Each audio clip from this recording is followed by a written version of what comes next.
Hadza berkenaan dengan Sayyidina Umar bin Khattab, ya. Sayyidina Utsman bin Affan, termasuk orang yang syahid dalam syahidul mihrab, sampai dikatakan ketika membaca Quran. Sayyidina Umar syahidul mihrab, Sayyidina Utsman bin Affan ketika membaca Quran. Karena fitnah kuasa, gara-gara orang yang berebut kuasa waktu itu, kacau jadi. Saya tak cakap yang karena kemaruk kuasa pada waktu itu sehingga sampai kepada pembunuhan kepada Sayyidina Utsman bin Affan, seorang khalifah, menantu Nabi, yang Nabi kata malaikat pun malu pada dia. Diberitahu ini salah seorang 10 orang yang masuk syurga, tengah baca Quran dibunuh.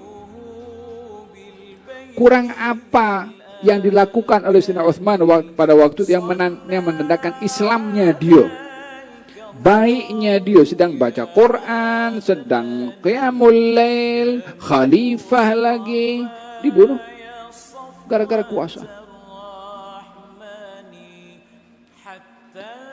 yang membutakan hati dan tak peduli resiko daripada apa yang diperbuat. Paham tak? Innakum satahrisun 'alal imarah, kata Nabi sallallahu alaihi wasallam, kamu ini akan rakus satu hari nanti dengan kekuasaan yang kamu nanti akan menyesal karena rakusnya kamu kepada kuasa. Wa innaha yaumil qiyamati lanadamah, dan itu adalah akan membawa kepada penyesalan kepada kamu nanti di hari kiamat. Siapa yang mau dengar? Yang berbicara ini bukan Ali Zainal Abidin, wala bukan siapa. Ini yang bercakap Rasulullah SAW. Kalau boleh ambil pengajaran pada Gunung Uhud tadi, dengar sami'na wa ta'ana, selamat. Tamam. Dan kita berbicara tentang 2 orang yang diberitahukan oleh Nabi akan syahid, yaitu Sayyidina Umar dan juga Sayyidina Utsman Ibnu Affan radhiyallahu anhuma wa an baqil ashabi Rasulullah ajma'in. Amin. Baik, hadis yang terakhir yang dari Sayyidina Abdullah Ibnu Abbas. Katanya saya berdiri di hadapan bersama dengan orang-orang yang sedang berdoa kepada Allah untuk Sayyidina Umar. Yani Sayyidina Umar waktu itu setelah ditikam dan sakit, terbaring beberapa lama sebelum meninggal dunia, orang datang berziarah kepada Sayyidina Umar bin Khattab, dan masing-masing yang datang berziarah mendoakan kepada Sayyidina Umar.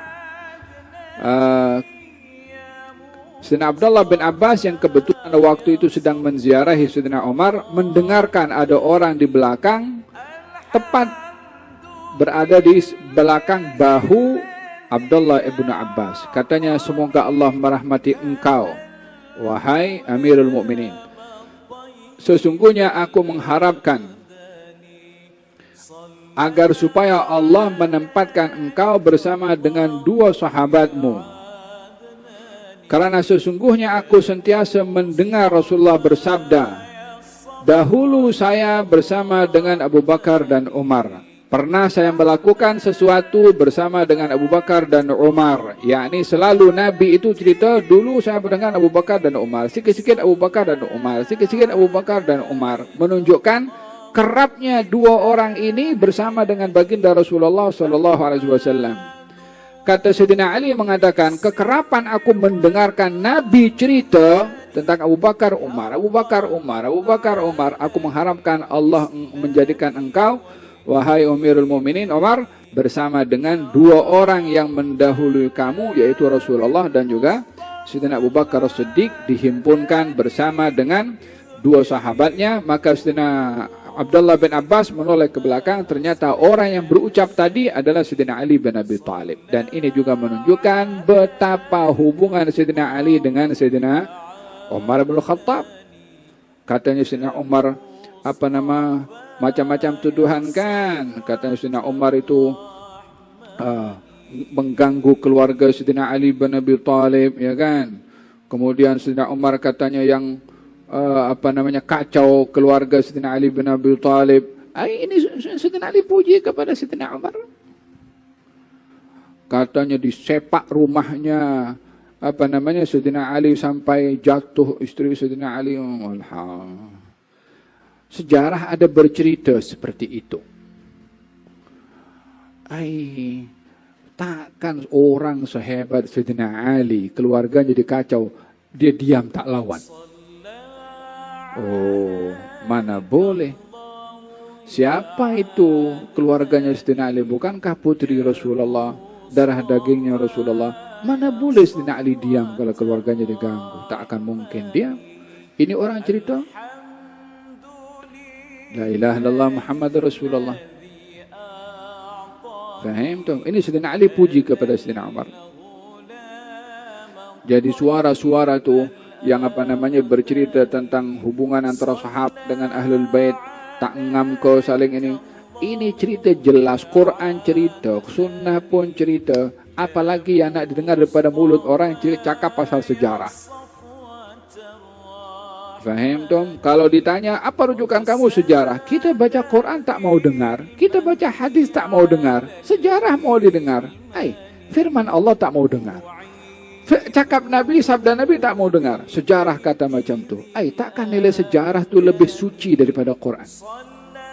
Takkan sejarah itu lebih benar daripada sabda Nabi SAW? Bukankah Allah berfirman dalam Al-Quranul Karim, Muhammadun Rasulullah, Muhammad itu Rasulnya Allah. Walladzina ma'ahu, yang bersama dengan Rasulullah. Siapa yang bersama dengan Rasulullah waktu itu? Sahabat dan ahlul bait. Selainnya munafik, kafir, tak beriman. Walladzina ma'ahu, orang-orang bersama dengan Nabi. Siapa? Ahlul bait dan sahabat. Dah tak ada yang ketiga lagi dah. Yang bersama setia dengan Nabi. Apa sifat mereka? Asyidda alal kufar, tegas kepada orang kafir. Ruhama bainahum, saling menyayangi satu dengan yang lain. Ini Allah punya firman. Katanya dibagi tahu yang bersama dengan Nabi waktu itu, sahabat dan ahlul bait, tegas kepada orang kafir, saling kasih mengasihi, saling menyayangi satu dengan yang lain. Allah cakap macam tu. Oh tak, ini tak betul. Ini mereka bergaduh. Ini tak hormat kepada ahlul bait Nabi. Quran firman. Mereka pertikaian tentang istri-istri Nabi SAW, khususnya Siti Aisyah radhiyallahu anha warḍaha. Allah berfirman dalam Al-Quran, An-Nabiyyu awla bil mu'minina min anfusihim wa azwajuhu ummahatuhum. Nabi itu lebih utama berbandingkan orang-orang beriman. Istri-istri Nabi, ibu-ibu kepada orang beriman. Kamu orang beriman atau tidak? Beriman. Ini Allah bagi tahu istri Nabi semuanya adalah pangkat ibu kepada kamu. Mana ada orang akan jatuhkan marwah ibunya sendiri? Di mana kalau tak hormat kepada ibu kalau ibunya dimaki atau dicerca? Ibu itu yang namanya, hatta ibu itu buat salah, anak tetap akan jaga itu ibunya, adab kepada ibunya. Faham dong? Hada kata-kata Sayyidina Ali bin Abi Thalib mengenai Sayyidina Umar. Kata Sayyidina Umar bin Khattab mengatakan, didatangi oleh seorang badui. Kata, ya Amirul Mu'minin, inni uhibbul fitnah wa akrahu minal haq wa afirru minar rahmah. Amirul Mu'minin, saya ini suka fitnah. Saya tak suka kebenaran.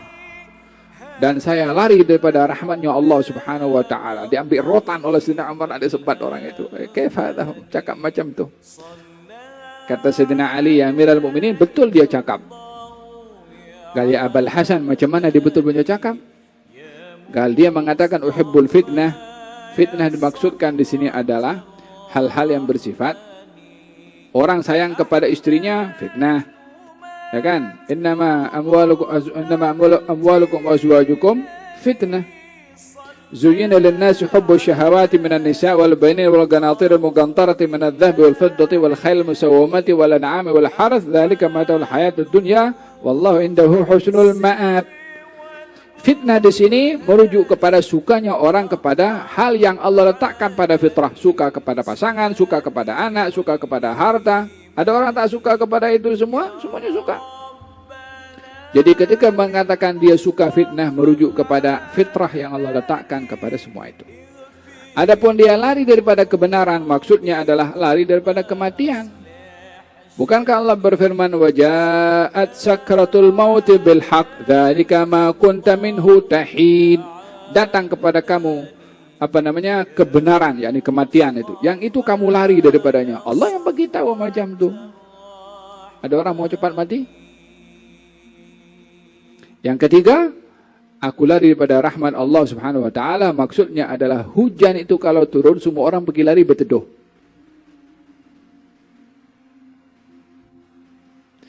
Kata Sayyidina Ammar mengatakan, bi'sal ard, seburuk-buruk tempat kalau di situ tidak ada Abul Hasan. Yang dimaksudkan adalah Sayyidina Ali bin Abi Thalib. Kita ada Abul Hasan juga di sini. Idan merujuk ke berkatan yang hubungan yang ada antara Sayyidina Ali dengan Sayyidina Umar bin Khattab radhiyallahu anhu. Aliun ma'al haq wal haq ma'a Ali, kata Nabi. Ali ini berada dalam pihak yang benar dan kebenaran berpihak kepada Ali. Laula Ali lahalaka Umar, kata Sayyidina Umar mengatakan, kalau bukan karena Ali bin Abi Thalib, Umar boleh celaka. Karena banyak bimbingan yang disampaikan oleh Sayyidina Ali pada pemerintahan Sayyidina Umar bin Khattab. Tamam, kita belajar daripada sini bagaimana yang ada hubungan antara Ahlul Bait dengan sahabat Nabi. Daripada dua golongan ini muncul orang-orang yang melampau. Ada golongan namanya Nasibi. Siapa golongan Nasibi? Nasibi ini orang yang tak suka kepada Ahlul Bait. Sebut saja Ahlul Bait, alergik. Dia hormat kepada sahabat, tapi dia tak suka kepada Ahlul Bait. Namanya Nasibi. Ada golongan orang namanya Rafidhi, gelarannya. Dia suka sanjung Ahlul Bait, tak suka kepada sahabat. Sebut sahabat, khalas, maki habis.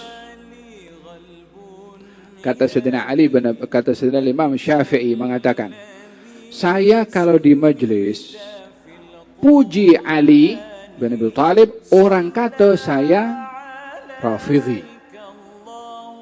Ini orang yang suka Ahlul Bait, tak suka kepada sahabat.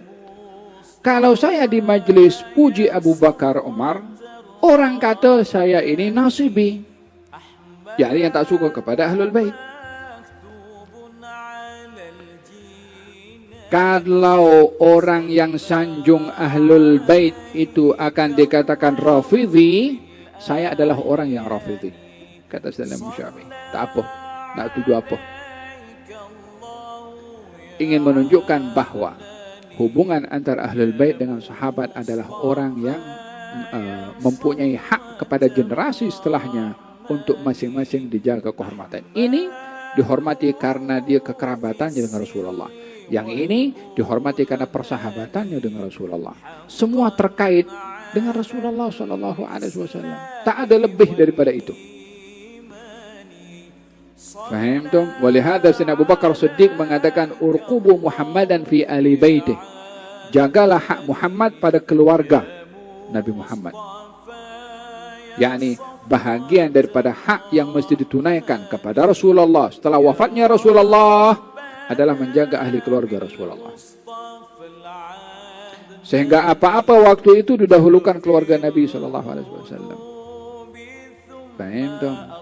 Zaman kita sekarang kalau kita cakap saja pada Ahlul Bait, ini Syiah nih, ini Rafidhi ini, ya kan? Kenapa kalau cerita kepada Sayyidina Abu Bakar, Sayyidina Umar, ini Nasibi, ada orang cakap macam itu? Tak ada. Hanya kalau cerita Ahlul Bait saja dikatakan, ini Syiah. Lalu awak mau apa? Mau dikuburkan itu cerita Ahlul Bait? Tak boleh diceritakan. Awak mau seperti itu. Ini kan Quran cerita, hadis cerita. Ya kita kena cerita. Kalau tidak, kita termasuk daripada orang yang beriman kepada satu kebenaran dan kita kufur kepada kebenaran yang lain. Yu'minu nabi ba'd wa yakfuru nabi ba'd. Paham dong? Jadi ini saya terpaksa bahas juga disebabkan oleh karena supaya kita ala bayyinah, supaya jelas apa mauqif Ahlus Sunnah wal Jamaah terhadap Ahlul Bait dan apa mauqif Ahlus Sunnah wal Jamaah kepada as-sahabah.